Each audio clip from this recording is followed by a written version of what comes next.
구독, 알림 설정까지 부탁드립니다. 오늘도 우리 사는 이야기 찾아주셔서 감사합니다. 사연자분이 보내주신 이야기 시작해볼게요.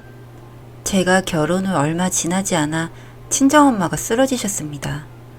아빠는 어릴 때 돌아가셨고 제가 결혼하면서 집에 혼자 계시게 된 엄마는 적적하시다며 아이돌봄 봉사를 하러 다니시다가 무리를 하셨는지 뇌출혈로 쓰러지시게 된 거였죠.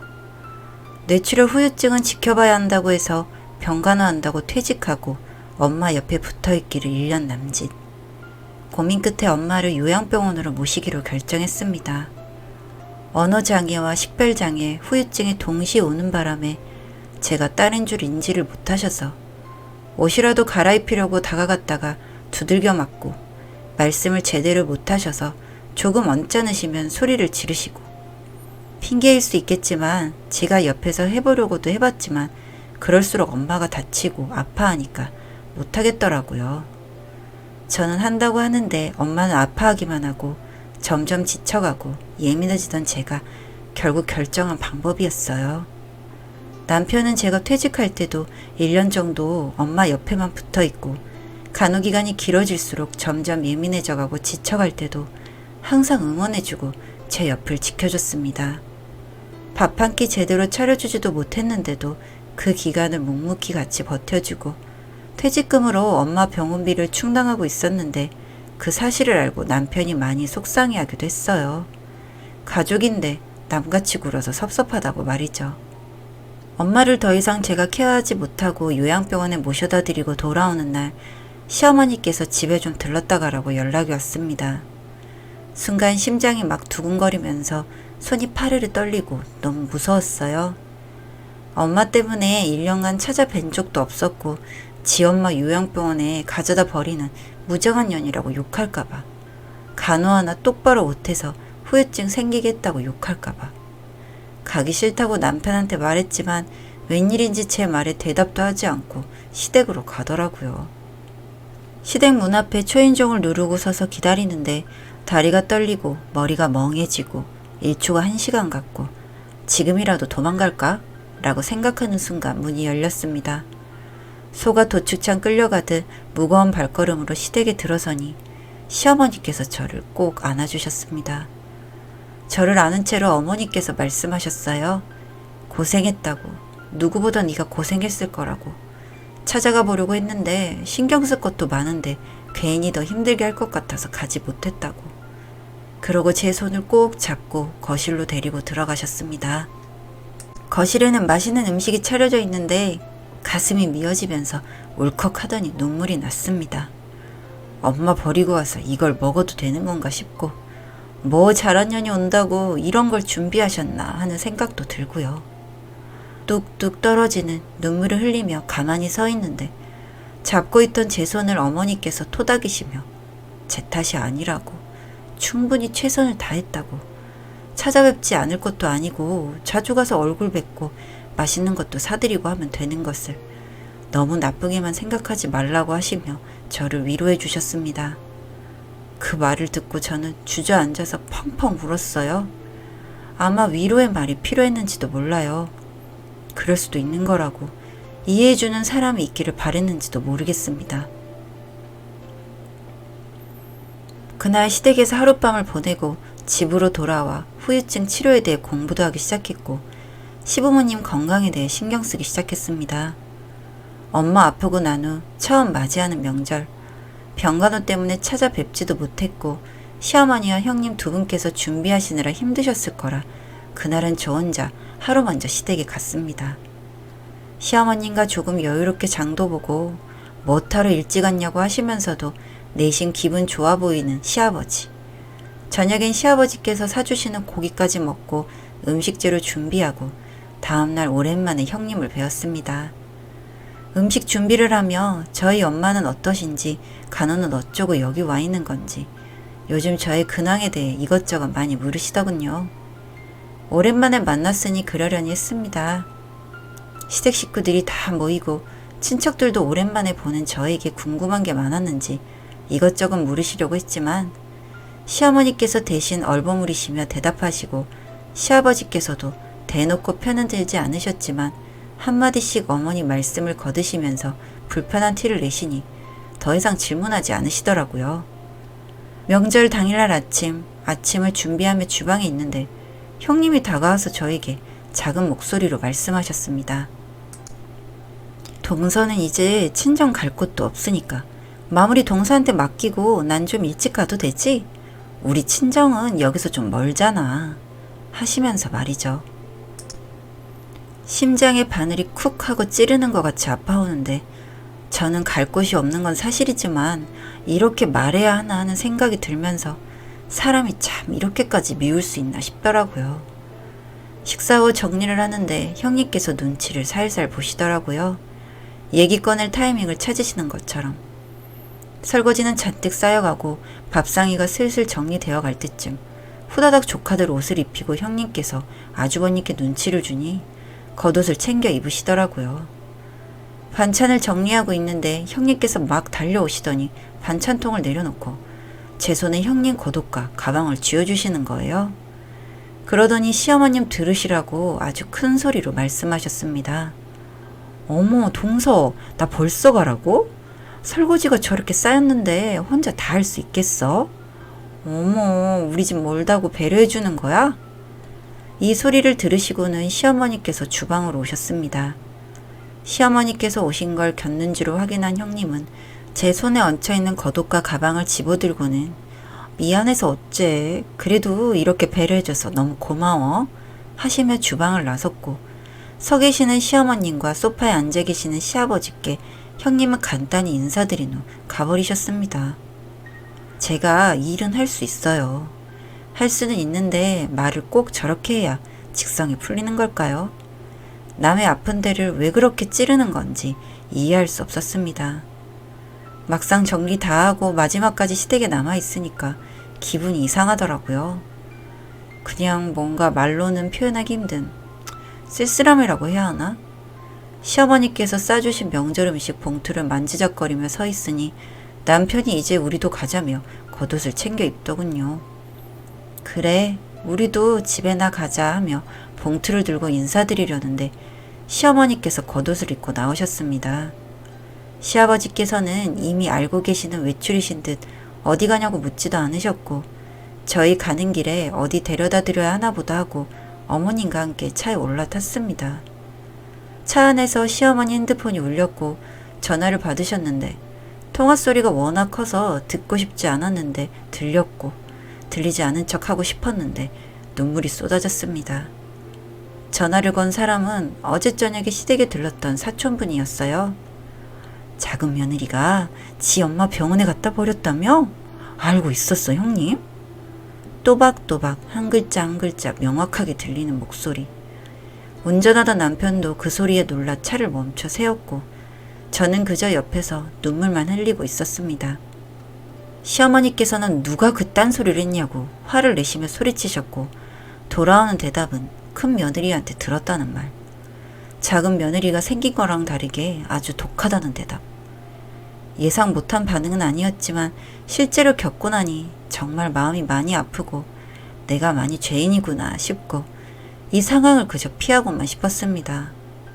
시어머니께서는 그냥 집을 돌아가시겠다고 하시며 차에서 내려 택시를 타고 집으로 가셨고 저는 아무 말도 하지 않고 그저 울며 집으로 돌아왔습니다. 형님께 전화해서 따지고 싶었습니다. 왜 그러셨는지, 왜 남의 얘기를 막 하고 다니셨는지, 그런 얘기하면서 상처받을 사람은 생각도 안 하셨냐고 말이죠. 그저 내 엇보거니 내 잘못이거니 하며 침대에 누워 잠이 들었습니다. 자다 깨어보니 한밤중이었고 남편은 소파에 앉아 TV를 보고 있더군요. 제가 일어나서 나오자 핸드폰을 꺼내어 자랑하듯 내비는 남편. 그 화면 안에는 저희 엄마가 있었습니다. 제가 자는 동안 엄마에게 다녀왔다고 하는데 또 눈물이 나더라고요. 참 못난 나는 내 기분만 생각하고 이러고 있는데 이 사람은 우리 엄마까지 챙기고 왔구나 하는 생각에 고맙고 미안해서 엄마 사진을 보며 한참 울었어요. 엄마 병원도 더 좋은 곳이 있나 틈틈이 알아보고 후유증 관련해서 공부도 하고 그러다 보니 자연스레 건강에 신경도 쓰게 되고 저희 거 영양제 사면 시부모님 거 챙기고 건강검진 무조건 때에 맞춰서 같이 가서 체크하고 가정용 혈압기 사다 놓고 혈당 체크하시는 거 사다 놓고 매일은 아니지만 일주일에 한 번 이상은 꼭 전화드려서 혈압 측정은 하셨는지 당 체크 하셨는지 물어보는 게 제 일이 됐죠. 시아버지 생신을 앞두고 형님께 메시지가 와 있더라고요. 이번에는 어떻게 할지 생각해봤냐고. 아직 따로 생각한 게 없어서 없다고 답하고 저는 씻으러 화장실에 들어갔고 씻고 나왔더니 남편이 제 핸드폰을 들고서 씩씩거리며 서 있었습니다. 무슨 일이냐고 물었는데 형님이 친정에 따로 들어가는 돈도 없는데 이번 생신 때 저보고 돈 더 내라고 하셨답니다. 본인들은 양가 챙기랴 아이들 챙기랴 요즘 너무 힘들다고요. 사실 제가 명절에 요양병원 비싼데 돈도 많다고 하시는 형님께 보험이 들어있는 게 있다고 말하긴 했었는데 그걸 듣고 저렇게 말씀해 오실 줄은 꿈에도 몰랐습니다. 남편은 씩씩거리다가 전화를 걸더니 명절 때 일어났던 일부터 형 사업 자금으로 부모님이 땅 팔아서 해준 돈이 얼만데 자기가 그런 걸로 언제 한번 걸고 넘어진 적 있냐고, 사람이 어떻게 이렇게 야가 빠졌냐고, 형수님 번호 차단시켜 놓을 테니까 할 말 있으면 자기한테 직접 연락하라고 하더니 끊어버리더군요. 그리고 저도 혼났습니다. 그런 쓸데없는 얘기하고 다닌다고요. 보험에서 100% 다 내주는 것도 아니고 지금도 돈 더 추가해서 내더라도 좋은 곳으로 옮기고 싶어 하면서 그런 얘기하고 다닌다고 그 밤에 혼났습니다. 시아버지 생신날 형님은 오시지 않으셨습니다. 아주버님 말씀으로는 몸이 아프셔서 못 오셨다고 하셨지만 그날 남편과의 통화 때문에 안 오신 거라고 생각했어요. 저는 뒷정리 후 주방에서 시어머님과 잠시 얘기를 했습니다. 형님께서 어제 시어머님께 연락을 했었다고 하시더라고요. 저희 남편이 아주버님 사업자금 해주신 걸 지금까지 마음에 담아두고 기분 나빠하고 있다고. 이번 아버님 생신 때문에 상의하려고 문자 남겼는데 밤에 전화를 해서는 돈 해주시는 걸 얘기하면서 형네가 알아서 다 해야지 매번 돈 뜯어갈라 한다며 화를 냈다고. 자기 너무 무서웠고 상처받았다고. 본인은 나중에 따로 찾아뵙겠다고 죄송하다고 연락이 왔다고. 저도 그렇게 생각하는지 물어보시는데 뒤통수를 누가 빡 하고 때리고 간 것처럼 멍해지고 이게 지금 무슨 소리인가, 지금 내가 제대로 듣고 있는 건가 싶었습니다. 사실대로 어머님께 문자 메시지를 보여드리며 설명했어요. 명절 때 그 보험 얘기를 들으셔서 그런지 이번에 이런 문자가 왔고 이걸 남편이 봐서 화가 났었다고. 사업자금 부분도 자기는 아무 문제 삼지 않았는데 왜 전혀 다른 문제로 이러냐는 식으로 말다툼이 조금 있었다고 말씀드렸습니다. 시어머니께서는 조금 놀라시는 것 같았지만 이내 고개를 끄덕거리시고는 알겠다며 일어나셨습니다. 그리고 얼마 뒤 저희에게 아기가 생겼습니다. 너무너무 기뻤어요. 결혼하고 3년 만에 임신 소식이라 정말 너무 행복했습니다. 시댁에 달려가서 알려드렸어요. 초음파 사진을 꺼내어 자랑하고 또 자랑하고. 시아버지께서는 첫손주는 아니지만 정말 첫손주 보시는 것처럼 기뻐해 주셨고 시어머니께서는 장하다며 쓰다듬어 주셨습니다.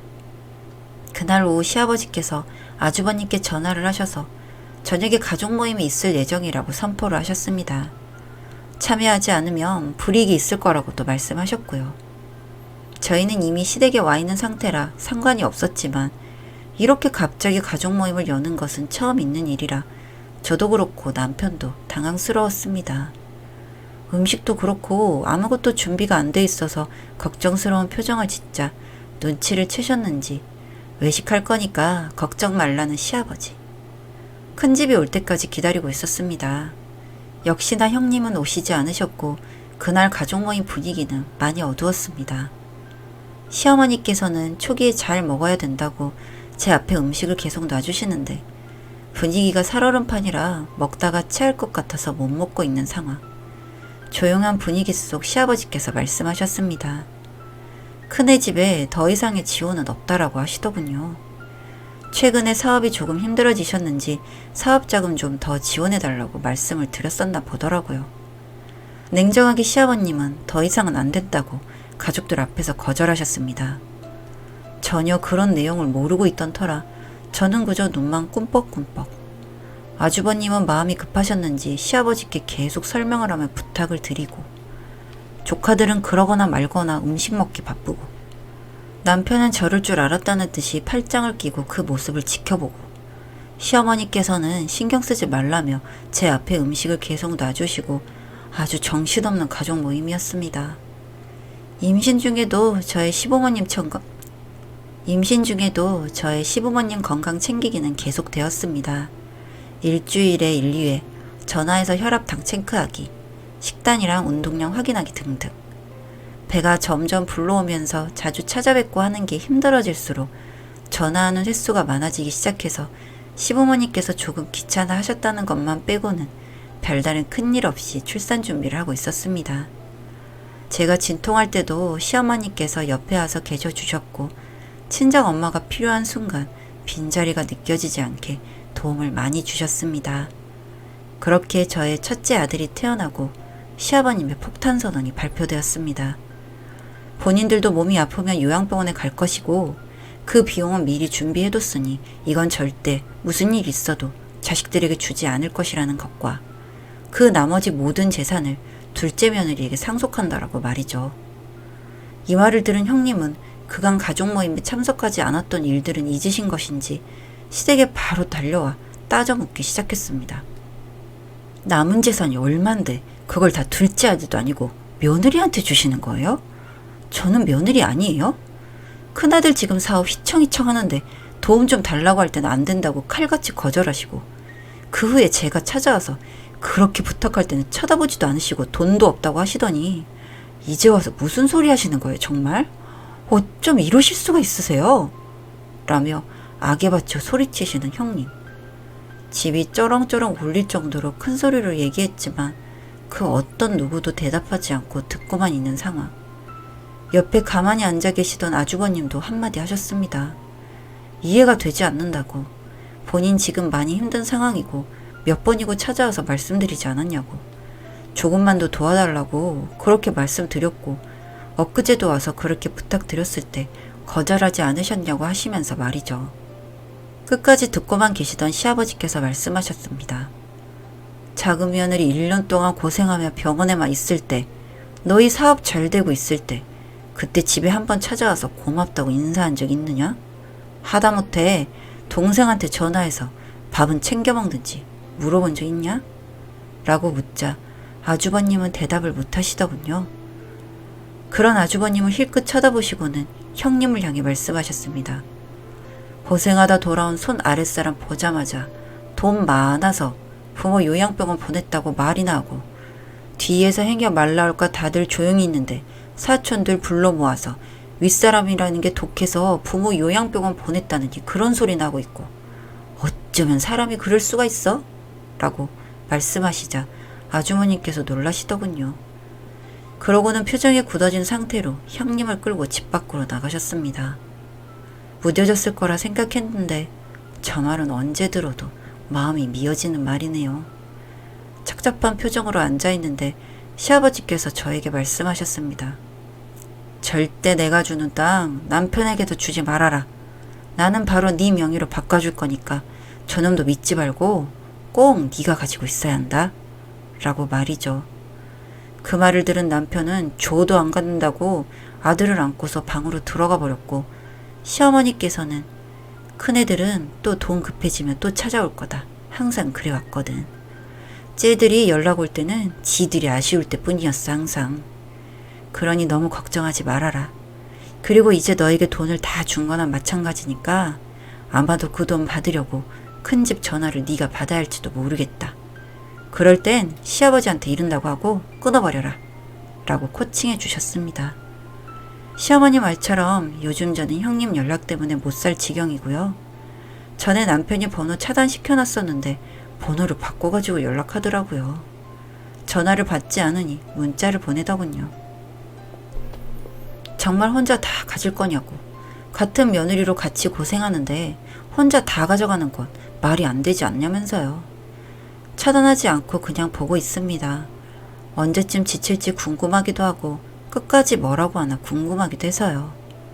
아주버님께서는 형님이 그런 얘기 한 줄 몰랐다고 죄송하다는 연락 이후 따로 저에게 연락은 없으시고요. 형님께서만 잊을만 하면 계속 문자를 보내고 계십니다. 저는 아들과 남편과 함께 엄마 만나러 가는 길이에요. 얼른 엄마 후유증이 나아져서 사람을 알아볼 수만 있었으면 좋겠습니다. 저희 아들 꼭 엄마 기억 속에 한 번이라도 남겨보고 싶거든요. 세상에 저를 이해해주는 사람이 제 주변에 3명이나 있어서 저는 이 힘든 일을 잘 극복할 수 있었던 것 같습니다. 그러고 보면 저는 참 행복한 사람이죠. 너무 미안하고 항상 고맙습니다. 사연은 여기까지였고요. 우리 사는 이야기 시청해주셔서 감사합니다.